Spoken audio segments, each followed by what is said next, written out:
Welcome to Dolby Creator Talks. This is a show about how artists use technology to tell their stories, and I'm your host, Glenn Kaiser. Today, we welcome back to the show director Gareth Edwards. This weekend is the debut of his new film, Jurassic World Rebirth, the newest installment of everyone's favorite dinosaur movie franchise. While there are a very few minor spoilers in this interview, you really should head to your nearest Dolby Cinema so you can experience the truly spectacular sound world in this film and a Dolby Atmos mix that just blew me away. Gareth was very generous and took a break from the press junket for our extended talk, while his team was taking some well-deserved time off after finishing the film. Joining us today are supervising sound editor and sound designer Tim Nielsen, supervising sound editor Bjorn Schroeder, and re-recording mixer Pete Horner, who joined us from his car while on a road trip. Don't worry, kids, he was safely parked while we talked. Don't podcast and drive. You may remember Gareth Edwards last joined us to discuss the sound and VFX of The Creator. And now, barely a year and a half later, he's back with a brand new Jurassic film, which he completed in record time. So I wanted to begin this interview by asking about that transition from The Creator to Jurassic World Rebirth, and how the team managed such a rapid turnaround from start to finish. Here's director Gareth Edwards. Can I just point out that I don't live, my house is not decored like this. I'm not that self-obsessed. I'm on a press junket. I didn't realize that sitting in a car was optional. Otherwise I would have done that. Basically it was, it was an incredible short amount of time. You know, normally on a movie like this, from the day you first get contacted or whatever happens to the day you kind of go, okay, we're finished, is about 2.5 years. And this was 1.25 years. And I kind of, like Jabez, who's our editor, he put a quote on the door of the edit suite that we walk through every day. And it was Leonard Bernstein, and it said something like, art is when you have a plan, but not quite enough time.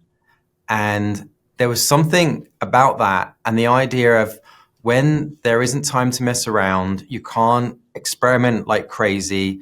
You've got to go with your first gut instinct.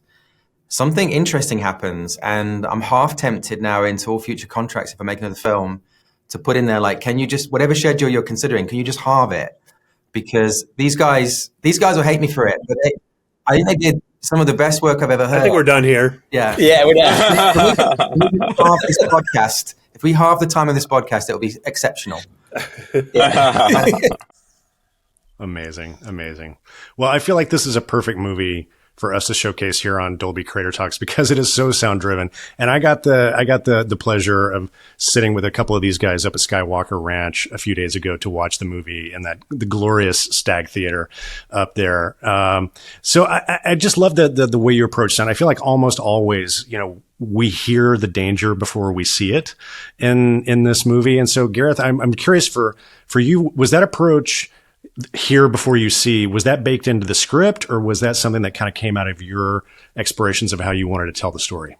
I mean, you're just trying to elongate those moments as much as you can. Like, essentially, you can't go backwards. Once you've revealed the creature, like once you've kind of shown it or seen it properly, there's not too many moves other than run, jump, escape, But prior to that, there's a load of tension and a load of imagination that the audience can have. And it's the fun of these movies. And so I think I was just milking it for all it's worth. It's kind of like the cinema equivalent of foreplay. Apparently that's, a good thing. And so basically it was these guys, they did all the heavy lifting. They kind of made it all work. I just filmed a load of grass for like a minute and said, this is your problem. You deal with it now. Yeah, since Gareth teed that up so brilliantly, I'd love to hear you guys talk about that Titanosaur sequence because it's just so beautiful. You're wandering through the grass and then these tails, and it's just like you're in that moment for so long. I mean, I remember that was even in the screenplay, this idea that, they hear them long before they see them. And, the whole point is that they're hiding in the grass and they don't know what the sounds are. And one of the earliest discussions like we had, Gareth, was, that they had to have this very beautiful haunting sort of quality to them. This wasn't a scary scene. This was something other than that. And Gary Wrightson did some of the design early on a little bit with us and sort of came up with half of those sounds, and I kind of made the other half. We kind of wanted the two dinosaurs that really differentiate a bit so you could kind of feel that there were a couple. And And yeah, it's all done just really in timing with sound alone and trying to figure out how long should they be, how many should there be to sort of give it a little eerie, little beautiful quality. And so, I remember in the mix, we really worked a lot on trying to really reduce the amount of sounds in that scene. I mean, we had covered a lot of grass movement, and Pete and I had mixed it pretty full and just every little detail you could hear and everything. And then Gareth said, let's bring it down quieter and quieter and quieter and quieter, which really is the right way to go. So it was tricky, but it totally worked to just draw you into that scene. And, to live with quiet is always such a lovely thing when you can pull it off. And then to go from that to the sheer scale of how large they get. And then, of course, the Jurassic theme comes in that cue as well. And it's just the majesty of it all. And so to be able to go from so quiet to so full on is always fun. Yeah, and I think there's like probably two other aspects to that scene that for us we really had to kind of rely on Alexander Desplat's, our composer's music, because like they kind of really have like this interplay. And I know Tim had to kind of go back and forth a little bit to kind of make sure that we're not stepping on each other with the music. And then I think what was really important to Gareth was that that moment where Dr. Loomis, like he's finally come across, and he's, for the first time, he hasn't seen them in the zoo, and he's really with these, and we have this like this beautiful moment just with Dr. Loomis. And I think Gareth too was really important. And we almost go to silence there. It's like when he's about to touch the leg for the first time of that Titanosaur. I mean, I think for a split second, you could almost see there's no sound. You can just barely hear the hand touching. And it's really that connection between the two of them.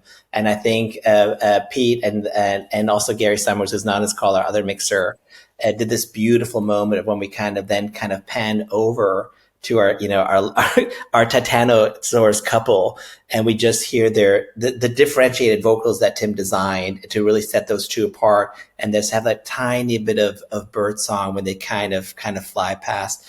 I think that was a very, very subtle, but like one of the very successful kind of moments in our film.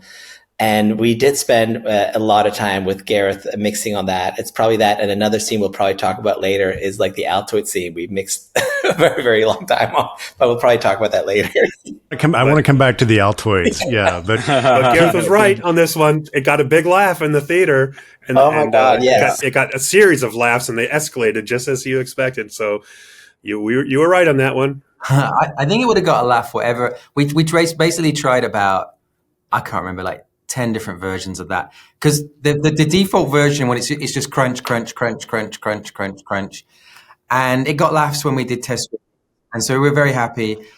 And then we came to do the actual proper mix, and we were like, and you can't just do crunch, crunch, crunch, crunch, crunch, crunch, crunch, crunch, crunch, because it just feels repetitive. So we sort of went, well, what if we do this rhythmical thing of like crunch, crunch, crunch, crunch, crunch, crunch, crunch, crunch, crunch, crunch, crunch, crunch. And you get into really in-depth conversations, and everyone's being very serious about it, going, should it be, so is it, hang on, wait a minute, Gareth, is it, so it's crunch, crunch, crunch, crunch, crunch, crunch, crunch, or is it crunch, crunch, crunch, crunch, crunch, crunch, crunch, crunch? And you're going, hang on, well, let's try both. And we probably went through like an hour or two of like all these different. It was like being in an algebra test. I'm going to be honest. There was a lot of math. There was a lot of math in that scene, and we revisited it several times. Like every time we went past that scene, it got another little pause and worked on and refined a little bit more. And you brought it back in the Titanosaur scene, right? One of the things that happens when you're going through this, like a jump scare moment, just a little bit when Dr. Loomis sneaks up on Zora. So you guys are like you're asking all my questions for me, but I had a note that like one of the things I loved about the sound design in this film is like that it's not just about the jump scares. Like you use the sound design for comedic effect as well, and yeah, I mean I've never heard Altoids play such an important narrative role in a film before. So kudos to all of you. But even like this scene where Xavier takes a leak and the dinosaurs are fighting behind him, or the snoring T-Rex. I mean, you really actually use sound comedically very well in this film. So I really admired that, and you made those moments land so effectively. If you imagine a sleeping T-Rex, it's going to be like, oh, someone snoring is like, and then you go, okay, let's imagine a T-Rex that's got its eyes open and is aware and is roaring at you, growling at you, is. And so we were like, when we had early versions of the animation, they were identical sounds. And we kept getting this note back from the studio going, but the T-Rex would spot her. No, it's asleep. And they're like, it didn't seem asleep because you couldn't see the eye was closed. and the sounds are very similar. And it was like this real difficult thing of like, how do we really clearly tell the audience this thing's asleep? And we were talking to visual effects, because equally these problems that you're kind of trying to solve, sometimes visual effects might come in and solve it for you. And it's like, okay, we don't have to worry about that. And equally visual effects are trying to solve things and sound will solve it. And you go, okay, guys, you don't have to worry about that. We've told that story now with the sound, you can stop. And so there's a little bit of back and forth. And I remember like they worked really hard on a closed eye of the T-Rex. There's one shot in there to really make it clear that that thing is closed, because a snore, we found out, it sounds identical to a growl in the eyes of or the ears of like certain studio people. I mean, the big yawn was one of the hardest things in the movie. Honestly, is one sound, but just and it was a single shot, I think, at one point, and then it was kind of split into a long. There's a little bit of pause between, then you cut back, and it's still doing its large yawn. And but I think just that piece was probably 30 or 40 pieces of audio to make that thing sort of work. And I was working on it through the entire length of the movie, and kind of trying to, even until we got to the last pass through that scene, I was still trying to make some adjustments and stuff. It was a tough one, because you know what a person sounds like when they yawn, but how do you sell that idea that this thing is yawning? It also has to have power and be big and deep and all of these things, which does very quickly become a roar if you're not careful. So it took a lot of pieces to sort of pull off that one vocal, actually. And a lot of time for experimentation, which apparently, according to Gareth, you did not have. So, Nope. Or you didn't need. Yeah, we didn't. Yeah, I mean, it was a tight schedule for everybody. I don't know. I mean, so much more on Gareth than anybody else. But yeah, it was from the edit period to the mix and everything. This was a compressed schedule for everybody. VFX also, I have no idea how they managed to pull it off. But yeah, so time was always a constraint on this one. And I do agree with Gareth to some degree that, sometimes time being a constraint actually brings out the best creativity in you. But I think there's always a time when you wish you had another week or two and just to keep polishing a little more and all of those things. But the mix ends and the movie is done, and we're all really proud of it. But yeah, it was a fast one. Yeah, something I would do again on another film that I think worked really well and helped us with the time factor was that the director's cut screening, like the big deal screening where we're going to be in trouble or we're going to be okay. We did a proper sound mix for that. So, I mean, basically, I didn't want to get through this movie and not go to Skywalker Sound because I wanted to buy a cap and a T-shirt from the gift shop. And so we talked them into like doing the first little temp mix up in San Fran. And that did a lot of, I mean, you guys would probably disagree because you know what you really did. But to me, it felt like we really pushed the boulder quite a lot in that week or so that we were there. And I feel like then the actual sound mix was really just adding to what we'd already established creatively in that session. So it kind of really helped. I think we really benefit from, all the work that went into, especially that first temp, and Tim and the entire effects team, really, really cut it very fully. And what that allowed is for us to have a conversation, at that early stage about, what things should sound like, and really helped us with our compressed schedule later, because we could, dial things in, and refine as we went. And I think, that was just really enabled by the team and the hard work they put into the first temp mix, and then the following temp mix as well. Well, that's actually, I'm kind of curious about that, Pete, because, I'm presuming, Pete, that you mixed the effects, and Gary Summers, who is not here with us today, was mixing dialogue and music. Do I have that right? So I'm kind of curious, Pete, your working relationship with Tim, because I also think of Tim as not only a fantastic sound designer, but I think of him as a mixer as well. So kind of tell me a little bit about your collaboration and how the magic works between the two of you. Basically just, it all came to blows, and, then whoever was standing, takes the credit. I think Tim and I were very much aesthetically, especially on the same page. And so it was, in that sense, it was a breeze. I mean, I think, Tim came with, great sounds, and, he would do a pass on it. So it would already sound pretty good, when it came to me. And then it was more about, I think what Tim, rightfully did was, kind of covered everything. And, so it was almost too much. And then the final mix is the time where we, are subtractive, and we say, okay, well, what's the important sounds here? And, that's also something, we did in conversation, absolutely. But, I think, on a film like this, it's a subtractive process. You put everything in and then you subtract out what you don't need. That way you always have all the options there for you. And that's really kind of the only way to do it. Well, that's always the benefit of having an effects mix. I mean, I do like to mix my own material on certain shows, but to have a fresh set of ears, especially on a movie that's this busy, and just to have somebody like Pete just be able to go, what about this for that? Or, I'm not quite sure this is doing what you think it's doing. And I get so deep into it that I lose sight of it often. And I think that's one of the best roles of a great effects mixer, is just to be that complete fresh set of ears and eyes on the material and really help you hone it and refine it. And to challenge you. I mean, I think that a good mix is a challenge. I mean, I know, we harassed poor Gareth on things and fought for things, but that's what the mix is supposed to be. Everybody's supposed to sort of come with their best ideas. And I remember Gareth said, in the first meeting we had, there's no idea that's too crazy to propose to me, and he absolutely meant that. And as we learned, as we went through it all, and he would listen to anything you had to say and take it under advisement, and we would try things. And I mean, that's the best scenario for a mix. I think it brings out the best work for the film always. I think the other thing that really helped is I remember in the first temp, I'm just finding the material and I'm soloing things and listening. And Gareth said, I know this isn't how we would do it, but there's something about when you solo a sound, the way it focuses you on a single thing, that's great.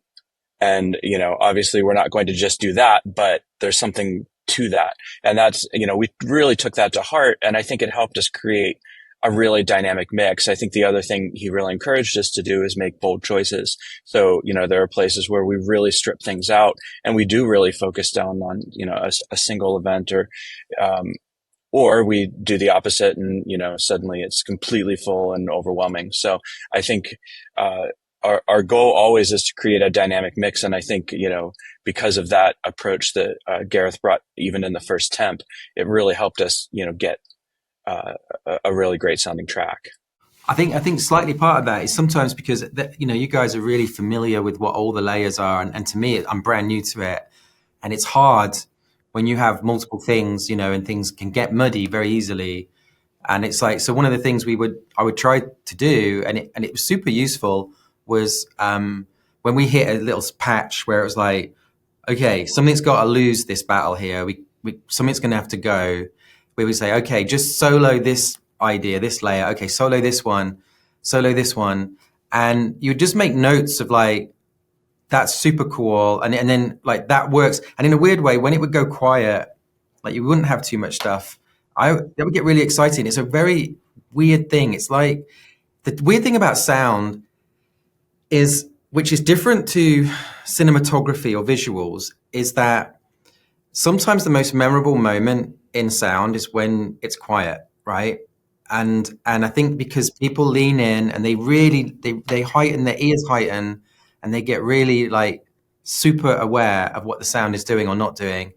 When things go black visually, it's not like the best part of the film in any way visually. So it's like, it's not true, but it works with sound, which is like less is more sometimes. And we found like just the game I feel we were playing right towards the end was just it's like Jenga, like what can we take out of this and it not fall apart? You know what I mean? And how simple can we get with this? And then you get paranoid that you're removing too many things. And we would do things, and obviously you've got this whole everyone was on the same team. We were all super a family on this movie, but you've got music, you've got sound, right? And dialogue as well. And the dialogue's given, you've got to understand the storytelling, right? But then the music and the sound, it's a thing where someone's got to win and we don't know which one half the time. And it was great to see Tim, who had worked with the team like crazy, doing amazing sound design, sort of at some point going, you know what, let's just pull the sounds out. Let's just have music win here. You know what I mean? And equally, the music guys, the music team would do the same thing. They go, I don't think you need music here. Let's take this track out. This sounds great. You know what I mean? And it was to see each side, if you want to call them sides, to see each set of teams, kind of be that sort of selfless with it, because everybody just wanted the best movie. And that was a really nice thing. So when you saw each other give up their hard work to let the other one win, or win out. It was, you felt like, okay, now we're all on the same team. This is getting good, Well, the thing that I really appreciated, Gareth, about you is that when we'd have these little mini bake-offs between sound and music and everything like this, you went into it without any predisposed sort of conclusion about, I think music has to win, but I'll entertain the sound effects just to hear what they're doing. I mean, you genuinely wanted to really explore, each possibility, and you would always pull the room as well. What do people think? How are we feeling about this? I felt a very collaborative process, this back and forth about where to use music, where to use sound effects. And yeah, I'm happy to pull out the sound effects and let music drive when that's the emotional thing that it needs right then. I love those moments when you get the goosebumps from an incredible piece of music, and I have no problem doing a handoff back and forth. And I think that's, again, what a mix should be a lot of, instead of everybody trying to cram everything in and being afraid to sort of go, it's too much. We've got to strip this bare and figure out what's the element that's working. What's the element that we need right now? The T-Rex attack sequence is such a roller coaster. And of course, like, what's a Jurassic movie if we don't have a T-Rex attacking small children? So, kudos to you for giving us that very satisfying call back to the original film. But Gareth, from your point, I mean, this is a long sequence. I feel like this is a significant set piece in the film, and to, as Bjorn says, it actually has several different beats. So, Gareth, I'm kind of curious from your perspective, what was your approach to, like, kind of crafting the overall arc of that sequence, and how did you know, sort of like, because there are moments when we feel like the danger's passed, and then no, we're right back in. So I just thought the overall design of that sequence was fantastic, but how you use sound and the musical score so effectively in it. There was a temptation. I think something that surprises people until you point it out is that in the original Jurassic Park, a very memorable sequence in there is the T-Rex attack on the Jeep at night. And if you tell someone, like, do you realize that basically that whole sequence has no music? It's all sound design. You don't think about it once because it's so effective. And so we were a little bit like, we should try and find somewhere in the movie to do that. And to start with, it was like, okay, and I think the difference with this sequence than that one is that one is nearly pure tension and pure, like, something stalking them. Where is it? It's in the shadows. Oh my God, there it is. Ours was a chase, and it feels, when you don't have a little bit of like din din din din din din din din din din, kind of vibe on a, like, paddle moment, it felt flat. So we sort of we knew music was going to be in there, but then it was like, how much? And what I find, I wish there was some special way you guys have got to work on it and figure this out. I wish there was a magical way you could have all the sounds you wanted and all the music, and they would not like damage each other. Because what happens in the brain is when you have music that's going dun dun dun dun dun dun dun dun dun dun dun dun dun, the reason it's working is because of the silence in between the beats. So dun dun dun dun dun dun, and if you fill that silence with water rapids or growls, you don't get the beats, and you can't feel the energy of the, oh my God, row.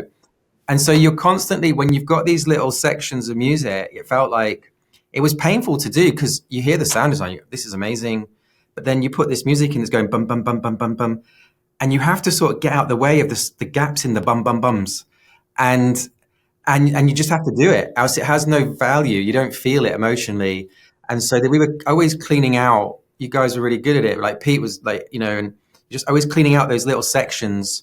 And I wouldn't know how to explain it or talk about it, but we'd just hit these little moments and go, okay, now just be like, okay, now the music needs to win from that bit just to that bit there. And you guys would just do your magic, and it would. Well, we did a lot of that. We would do these roadmaps kind of. We would just listen to the scene with music, listen with sound effects, and just talk through it, and just, here to here, music, here to here, back and forth, trade off, back and forth, here to here, hand over to sound design.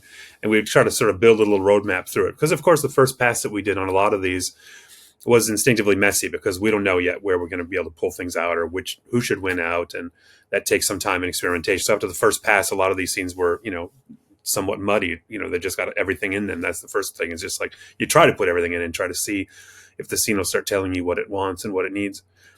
So yeah, I mean, some of those, that scene was another one where, yeah, we just kind of went, and Gareth would sometimes say, if he had to leave, it just needs another pass. Just try to make another pass and just keep refining, keep trying to get those handoffs back and forth.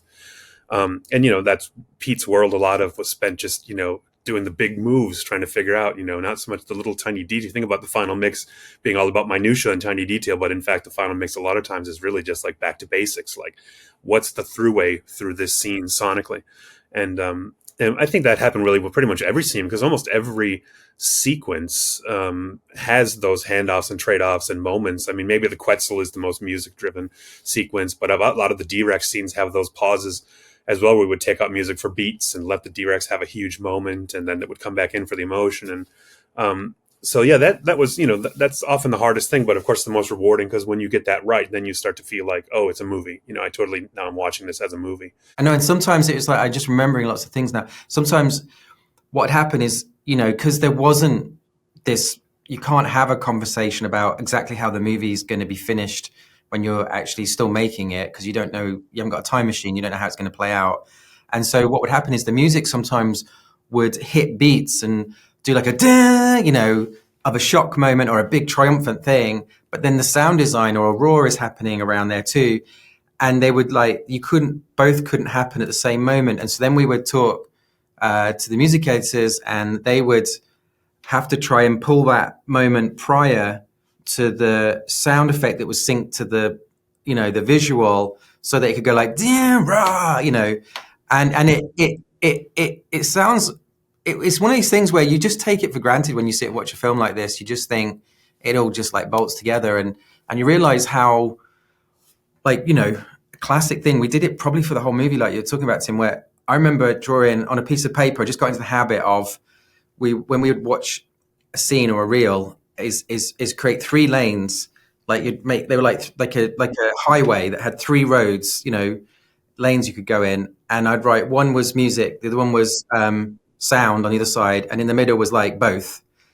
And you would watch the frame count, the feet count or whatever, and just imagine, and then you'd basically, as if you're driving in a car, you'd move lanes, like music, both, music, sound, music, and it would jump around within seconds of each other sometimes.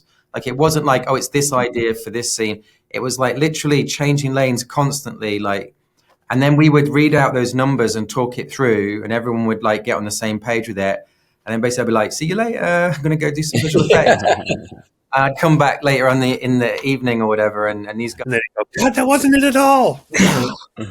Much later in the evening, late evenings for sure. Well, anytime we talk about a Jurassic movie, we have to talk about the new dinosaurs, and we got plenty to talk about in this movie. Obviously, I want to start with the D-Rex. I'm sort of in love with this dinosaur, completely unlike anything that we've ever seen before or heard before. So, Gareth, I'm kind of curious from your perspective, what influenced the look of the D-Rex? And then, Tim, for you, I'm kind of curious, did the visual design of the D-Rex dictate what the D-Rex was going to sound like? I mean, probably the clue that I think helps sound the most is something that comes out of conversations with visual effects, because they have to animate this thing. And at some point, a common question when they're doing a creature animation is, if this was a real life actor, who would it be? Like, what's the personality of this thing? Because you can always go, oh, it's a human. And then a human walks in the room, and then the human sits down. And, as a human, you go, well, that's not enough. You know what I mean? Like, which human is it? And so they kind of go, and what is the character? And you don't have an answer half the time. You go, God, I don't know, And for this one, after thinking about it for a split second, it was like, you know what? I think it's the Elephant Man. And so the second we started thinking of it like that, like it's struggling. It's not healthy. It's probably like there's a little bit of empathy for it. Like, Tim totally ran with that. And I mean, you can talk about it, Tim, but you did some really interesting stuff. Yeah, I mean, I think I don't even remember hearing you say Elephant Man. I'm sure I did, but the thought for me all along was, I want to feel a little bit sorry for this thing as well. It's not just anger. It's something that somehow has some existential crisis of knowing that it's not supposed to be or something. It's alone. It's on this island by itself. We don't think there's more of them, or at least, I don't know, maybe in the sequel there'll be more of them, but who knows? But yeah, I mean, I remember even the very last sound of the D-Rex that you hear after the huge final roar, I wanted to put in there sort of this little bit of a moan this kind of like a resignation of the thing. And I really wanted it to have that be the last feel of it, you know. And I remember we fought a little bit, not fought, but there was discussion about whether we should have that sound as the last thing. And for me, it's this very subtle thing. You barely hear it, but it was important for me because the D-Rex has to have a character, you know, and has to have sort of an understanding of its existence, I think, a little bit. And so, yeah, I mean, early on, I remember when we were talking, I think I even sort of implored Gareth, and we looked at some early animatics, I think even things that didn't end up in the movie, but it was a discussion of, you know, please don't have its mouth just open and roaring and screaming all the time. That's not scary. And there's no sense then of what we can do with giving this thing this identity through sound a bit.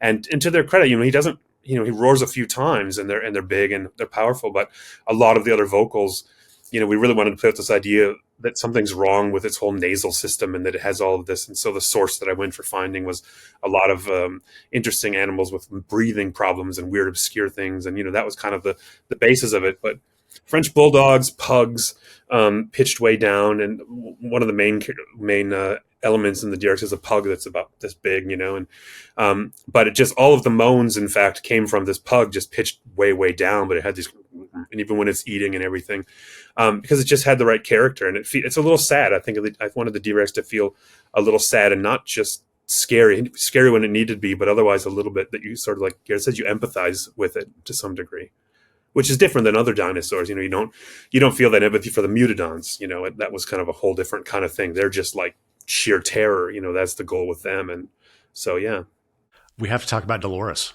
one of my favorite new dinosaur characters. Gareth, what was the design impetus behind Dolores, and then how was she made real through the sound design?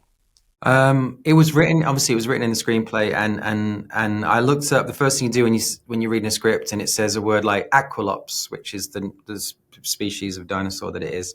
You type in on the internet Aqualops, and they all look like really ugly, like phallic-headed rats. And I was like, oh my God, we can't use this. And so I basically on day one started trying to do different dinosaurs, and we did all, like, we knew it was kind of the cuter animal in the film, and basically I picked different dinosaurs, got already happy with these other types, sent it to Mr. Spielberg, and there was like no, it's an Aqualops. I was like, oh no, and then so basically we had this design challenge of how to make that thing look cute, you know, or lovable. And thankfully the concept artists and the creature designers nailed it. And then what I was really super excited about, because there's a few things in this movie, consciously or not, that I would and it's not nothing to do with me, just this is the what was given to me. It's very Spielbergian. And I was, when you proposed, Tim sent me, because, you know, the way these movies work is they have to make toys a year ahead. And so ironically, one of the first meeting you ever have, I think I was like on the movie for like 2 or 3 weeks. Or when I first arrived, they said, okay, so next in a couple of weeks, Mattel are coming and they want to just see all the designs. And I'm like, wait a minute, we haven't even got any design. We haven't started. And they're like, well, they're coming anyway, and just show them what you've got. And it's like, can we not put this off? And they say, no, they sort of have to start building the factory now for it to be ready for when the film comes out. The same with the sound design. And Tim, you sent through, I don't know where you got them from, but to me, it reminded me of E.T. when it's sort of up in the bushes and it's like looking at the, you know, those Reese's Pieces or whatever they're called, and the way there's little sniffs and stuff. And I didn't want to say anything because I didn't want to put you off from making it like E.T. because I was like, oh, this is perfect. Now I like this creature. Like, I can get behind an E.T. creature. Like, it's not cheesy, it's not cutesy. You know what I mean? Like, I'm all for this. And I mean, Al Nelson, who also did a little bit of early design work in that period when we were working on the toys, he can take credit for sort of the heart of the Aqualops. He made a set of vocals. He didn't make a lot of them, 7 or 8, but they were the ones Gareth sort of reacted to the best, I think. And then I sort of took those and created a much larger palette. Again, because at that point we hadn't seen the thing move or anything. It was literally just working to concept drawings, so we didn't know how it was going to move or what it was going to need vocally. My opinion was, like with the Aqualops, I wanted to make it sort of annoying and disgusting that it was cute and adorable, if that makes sense. I mean, he's quite obnoxious. She's vocalizes all the time, you know. And I mean, there were times when it's just like she just kind of makes constant noise, and I just thought we sort of it's cute in the way that like The World's Ugliest Dog is cute or something. It's sort of annoying to you, but yeah, I mean. And then it's about half of Al's work, and then about half of my late cat, who had this. She had been crushed. Her windpipe had been crushed by another cat, and so every time she purred, she had this really weird, like this sound that she made when she tried to purr. And anyway, that became a lot of her happy sort of sounds when she was eating and when she was interacting with Isabella and things. But yeah, I think that one really didn't change the core of it from that very first conversation, because it just felt like the right thing. And the sounds Al made were just got to the core of it right away, and then we just expanded on it and kept filling it in. But yeah, there's a lot of Dolores vocals in the movie. She really never stops. Anytime she's on screen, she's pretty much making sound nonstop, which is part of her charm. I want to follow up with something. Tim, you've mentioned this, and Gareth, you've mentioned this. I feel like, you know, the original Jurassic Park movie is so iconic for all of us. I mean, we were all pretty young when that movie came out, and I dare say, you know, maybe even it served some inspiration for us to go into this crazy business. Gareth, you've talked about Mr. Spielberg, you know, working with you on the film, and of course for you guys up at Skywalker, Gary Rydstrom is still there. You know, that this was career defining work for Gary Rydstrom on the first film. And I'm from just an emotional standpoint, I would love for each of you just to kind of touch on like what the movie meant, you know, to you personally in terms of being able to not only work on this film, but also kind of collaborate with these icons and legends as you got to go through this process. Gareth, you want to kick that off? Skywalker Sound is as much hallowed ground to me as anything else.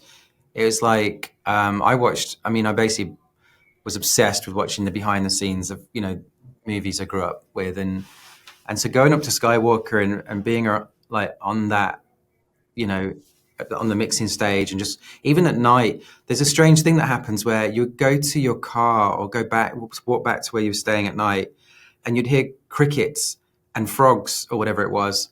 And they were so familiar, and it just reminds you of like, this is like the suburbia of ET, or this is like, you know, and then you start to realize, of course it is, you know what I mean? Like, because they probably just went outside, because, you know, sound people are lazy, right? And so they probably just went outside. Just put out the window. We didn't have to go outside. Just open the window, honestly. There you go. We try not to go outside. Yeah, just a long pole, just have one of those extension poles, stay in your seat, right?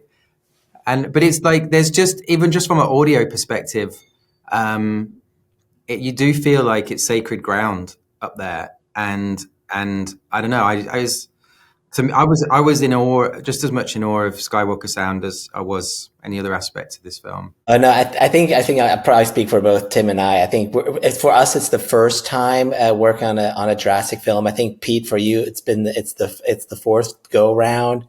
We had Gary Rydstrom, of course, the original, kind of helping us out, and Gary Summers, who mixed with us, and he was on the original Jurassic Park as well.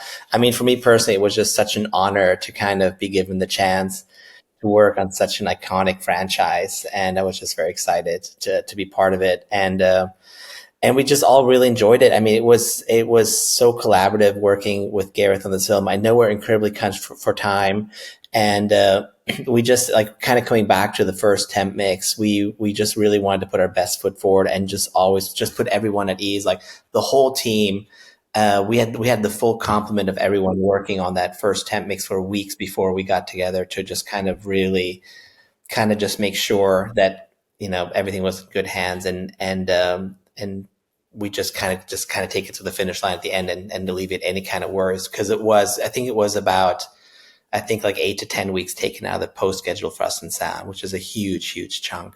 Yeah, I mean, I was actually driving on the way to LA to my best friend's wedding when I got the call. I wasn't originally going to be on the movie. It was going to be a couple other people at the ranch, and then some scheduling conflicts. And because of the way the schedule was lining up, they had to make a change. And, you know, somebody says, "Hey, do you want to work on a Jurassic movie?" And of course, you know, who would say no?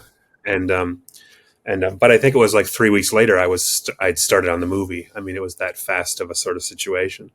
And But yeah, of course it is. It's like getting to work on a Star Wars movie or getting to work in, one of these franchises that have been sort of just defining in cinema. And so, yeah, it's amazing, of course, to be on a project that has such a pedigree. But on the same token, you want to also make it your own movie. I'm sure Gareth wanted to make his own movie, and I wanted to make my own Jurassic movie. And of course, we want to honor everything Gary did and everything that Al did, everything, all the other movies that came before it, and all those things. But at the end of the day, we're working on this movie, and it's a standalone film at the end of the day, and the decisions have to be made for this movie. And so, that's also a lot of fun to take all the history that came before it and then try to make it your own. I didn't want the D-Rex to sound like things we had heard entirely before, and the Raptor or the Mutodons and different things. So, it's always fun because there's going to be new things you get to add to the sort of the lexicon of this universe now going forward, which is really a lot of fun. And went back to the original DAT tapes that Chris and Gary had recorded, the baby elephant at Discovery Kingdom. We actually loaded the original first DAT tapes, and I asked for Gary's blessing to kind of go back and explore the original recordings. I'm listening to them, talking to each other and talking to the handler and all this, and then the classic roar just comes out of the blue and nobody was expecting it.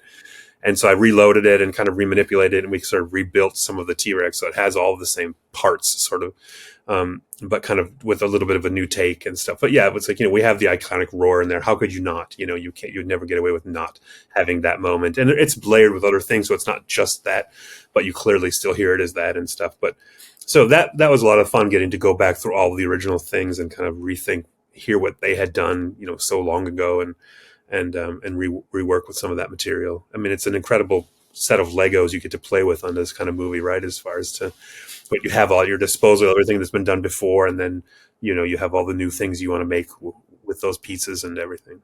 That's amazing. Well, I know we're at the end of our time, so lightning round, I just have one final question. This movie sounded so great in Dolby Atmos. You were on the Dolby podcast, so of course I'm going to put you on the spot. I'd love to hear just a favorite sound moment in the film, maybe something like when you're watching a screening of the movie, maybe a little moment, could be big or small, that just fills you with a little warmth in your soul as it goes by. Boy, it's hard to pick. I think one of the sequences that was the most fun was the Quetzalcoatlus, and I think it's because it's such a big creature and it moves. It makes sound with the beak, but it makes sounds with the wings and with the feet, and kind of at the end of the wings it touches things, and all of that's covered. And it was very it was a wrangle, but at the same time it kind of all worked. Like you feel this body moving, and if you're looking for like a great Dolby Atmos moment, like when it flies, it's at the top and it flies up and over and then lands on the other side of you. And, we just put it right through the ceiling as an object. And, that's the subwoofer, because the objects have sub. It just, it's almost punishing, like the way it is on top of you. And I don't know, it's a very exciting sequence and a very exciting moment for sound. So, there's so many others, but, I'll just throw that one out there. Bjorn, how about you? Oh, you know what? I'm going to keep it. There's so many favorite moments. The one that we never touched upon, but I really mentioned it, is I know Tim worked on that very hard as well, but it is in the mini mart scene, how we kind of just went, it's kind of a nice little throwback to another moment, and just the kind of like how we kind of snuck out the music, and it's just so subtle with even like the little scraping of the toe and everything. That's probably one. But I think even to keep it even simpler, and to kind of make it a very Dolby Atmos specific moment, it is when we hear the helicopter creaking overhead. It's a specific Atmos up here, and you really notice the difference, because we're lucky enough to experience in all these different, the Dolby's Atmos and Dolby 5.1 and 7.1 and stuff. But it really has that little tiny subtle sound of that kind of impact of that, just that little creaking of the helicopter kind of exposing itself acoustically before we see it above Krebs's head. Just works so well, and it's so small, and it's what makes Dolby kind of work so well for us. That's great. Tim, how about you? I mean, the mini mart is probably one of my favorite, only because it was really one of the hardest things, and so I felt like when it finally came to fruition, I was quite happy with it, and to be able to really just like do something so quiet. I mean, I actually watched the original Jurassic last night, and I was thinking about the raptor scene in the kitchen, and it's strange that there's music mostly through that whole sequence. Actually, it's not actually a sequence without music. It's very well done. It's very subtle and things, but Yeah, I mean, the mutadons were the hardest of the vocals, and they came to be very late just because the VFX for those were some of the last things to come in. They were constantly changing and shifting. The mouth movements were very subtle. And when it's so naked, you can't really hide behind anything there. You've really just got to just keep refining those until it feels believable. And so I was really happy with how that came out. A lot of people after the screening just kind of said my God, that was just so immersive, like all the backgrounds, all the birds and the jungles and all of those things. And I've always loved backgrounds going back to Lord of the Rings, which was one of my first jobs. And when I did the backgrounds, and I just was really happy with, all the work that Pete did and everything to just make it feel so immersive all around us and all these different scenes, and how the fact that we really, and this was under Gareth's direction, but really, each little area had to sound different. We really had to feel like we were progressing through the terrain and moving to different parts. And, maybe they'd only moved a half a mile, but it might sound completely different the next time we cut back to them. And some of that's clarify story points and scene transitions and things. But just the ability to use all of the top speakers for atmospheres and birds and little details and little insects and all these little details that a lot of people may not pick up on, but I just love that level of detail that we can get now. And that's always makes me smile when I just really feel immersed, like I'm really sitting in that jungle. Like the swamp scene is a great example of one that I really liked, how it came out in the end with all the different textures and things in the swamp. So like at the end of the movie, you have the sunset sequence on the boat. And there's a version of that where it was like, it should be like a dream.